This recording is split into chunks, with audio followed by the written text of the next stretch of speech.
শাহরুখ খানের দল Kolkata night Riders আবারও বড় সিদ্ধান্ত নিতে চলেছে। চন্দ্রকান্ত পণ্ডিতের সঙ্গে কিকারের চুক্তি শেষ হয়ে গেছে গত মরশুমে।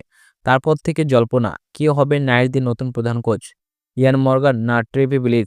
একের পর এক নাম ভেসে উঠছিল, কিন্তু শেষমেশ কেকারে ভরসা পড়েছে এক পরিচিত মুখের ওপর, অভিষেক নায়ার।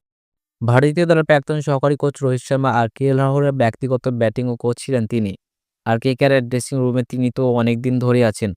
রিঙ্কু সিং, হর্ষিত রানার মতো তারকা খেলোয়াড়দের হাতে ধরে বল করেছেন তিনি।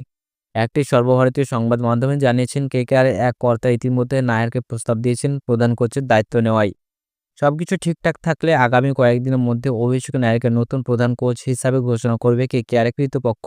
নায়ারের জন্য এই জন্য এক নতুন ইনিংস। আগে তিনি মহিলাদের প্রিমিয়ার লিগের ইউপি ওয়ারিয়র্সের দলে কোচ ছিলেন। এবার শাহরুখের দলের নেতৃত্ব দেখা যাবে তাকে।